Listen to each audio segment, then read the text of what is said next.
What's up, guys, and welcome back to another video and some tips and tricks on how to invest in real estate.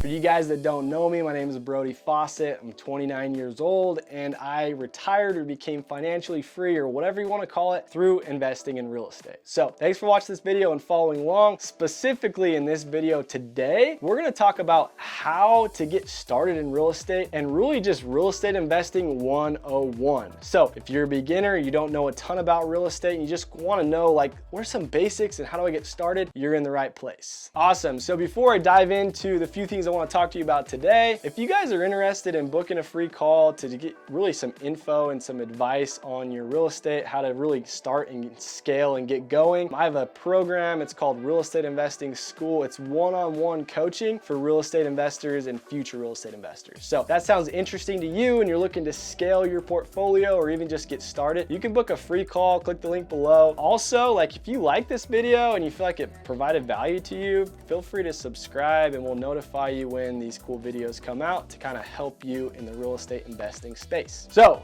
diving into it today, there are two things specifically that I want to talk to you about that are really going to help you get started in real estate investing. And these are two things that for me took me a long time to figure out. And I really wish somebody would have just said, hey, here are the basics and I'm going to explain this in a very simple way and almost oversimplify it so that I could grasp it. Because what happens in real estate, like, really quickly, there's so many words and different things that are used that we just don't understand. It just doesn't make sense because we're not on that level. It's unfamiliar for us. And so it's kind of like if you're in third grade going and attending like a college class. Obviously, as a third grader in a college class, you're just not going to fit in. You're not going to learn anything. It's not going to make sense. It's almost like listening to a foreign tongue or a foreign language. It doesn't work. So starting out here, I'm going to explain it very simple to you. As we dive into it, it's really important to understand that there are so many different ways to invest in real estate. Now, the reason I explain this is because you might view real estate as owning rental properties. Somebody might view real estate investing as flipping houses. Somebody else might view real estate investing as wholesaling,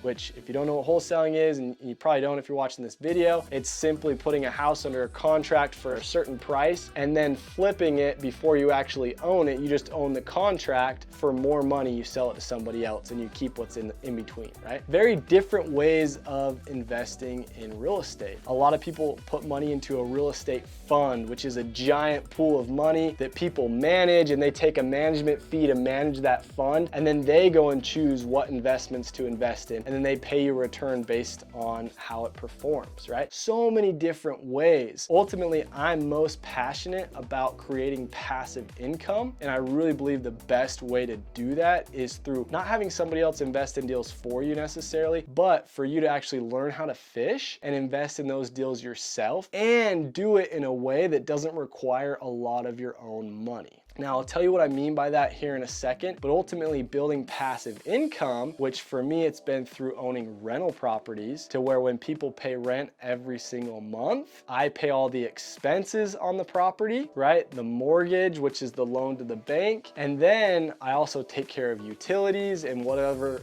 else expenses that are involved in that. Maybe I pay someone to mow the lawn or upkeep on the property, whatever it is. But there's a gap in between. The money that I collect in rent is up here. The expenses on the property are here. Now there's all this margin in between that comes straight to me, and I get to put that in my pocket. And so we call that passive income. And so what's so cool about that, and this is why I invest for passive income, is what happens is it replaces my active income. And if I get enough passive income to replace all my active income, which for me, that happened at the age of 25, where I quote unquote could retire because all of my expenses were covered. And once again, I didn't start out with, it was $6,000 is how I got started, right? $6,000 about my first property. And then you can do the exact same thing. In a matter of a few years, I was able to cover all my expenses through passive income. So kind of dumbing things down, what we want to do is invest in these properties, and the strategies that we focus on using are strategies that require a little amount of money, which we'll dive into in a second, but produce a lot amount of money to come out of it. And we want to invest in these properties with a lot of money coming out. And when we compare that ratio to the money or the expenses on that property that have to go into it every single month, there's still enough left over that we keep this passive income, okay? So we're gonna talk about 3 things that kind of go into this. One is the money that you need to come up with to invest in a deal. Obviously, the lower this number, most of the time the better, because it's easier to get into, and there's certain strategies where the bank doesn't require as much down. The second thing is the income, right? What we can collect for rent. So the more money we can collect for rent, usually the better return we're gonna have and the more passive income we're gonna have. And then the third thing is the expenses, right? Which is just everything that goes into the property. Your largest expense is almost always going to be the mortgage. And what the mortgage means, that's just your payment to the bank, because the bank's loaning you money. And believe it or not, when I got started in real estate investing and bought my first property, which you can check out in another video of how I kind of got started, it was actually my mom's idea. Hey, you should buy a house. And I legit thought I needed to have all the cash. This first house that I bought was like 160 grand-ish. And I thought I needed $160,000 in order to buy this house. And that just shows you how much I did not know and understand. And that's okay. What I realized was, no, the bank will actually loan you money to buy that house. And the reason they loan you that money is because there's something in it for them. And what's in it for them is what's called interest, right? So what's cool is you can borrow money to go buy a house, and the bank, let's say they charge you 4%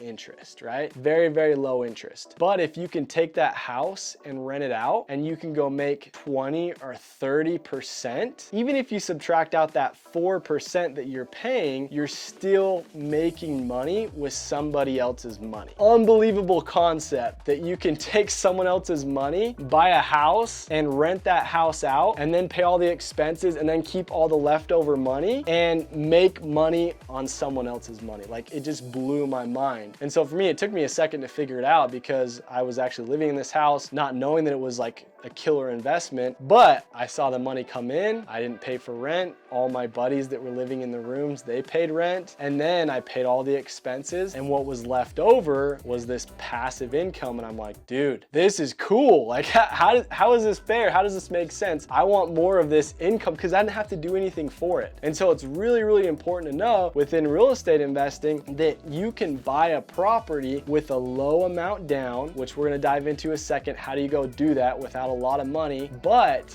it can create money with someone else's money. Now, there's 6 strategies. I call them 6 steps to 6 figures of passive income through real estate. And these 6 strategies are how to get into real estate investing when you don't have a lot of experience and you don't have a lot of money. And they're all based around getting and buying these properties with low and no money down, really, and they still produce cash flowing properties. We don't have time to dive into all of those 6 in this video, but if you're interested in getting these, I have a whole PDF that breaks it all down. I'll send it to you guys for absolute free. You can just click on the link below or go to realestateinvestingschool.com, and there's a spot you can just click on it and it'll send it to you, so you have it in your email and you can look at it and kind of go through it. And then if you have questions or you want to book a call with us, you can reach out and book a call with someone on our team and see like what the next best step or what you should go and do to apply these things. Hopefully this video was helpful. And like I said, for me, it took me a while to grasp and understand this concept of really creating money out of not using a lot of your own money. And that's what real estate investing is all about. So remember those 3 numbers, and it's a great place to start. How much money do I need to go into the deal? How much money can I get from the income on the property? And what are my expenses? And when you understand these 3 things, we put them into a formula called cash on cash return, which we'll talk about in another video. But once you understand these 3 things, it's really, really easy to dive into real estate and understand how you can maximize this. Because the lower the money going in, the higher the income from the property, and the lower the expenses, which there's a lot of ways to do this, ultimately the better the real estate deal is going to be. So hopefully this was valuable for you. If you enjoyed it, if you felt like it was good stuff, subscribe. There's more videos like this that are always coming out, and hopefully this added value for you in your real estate investing career.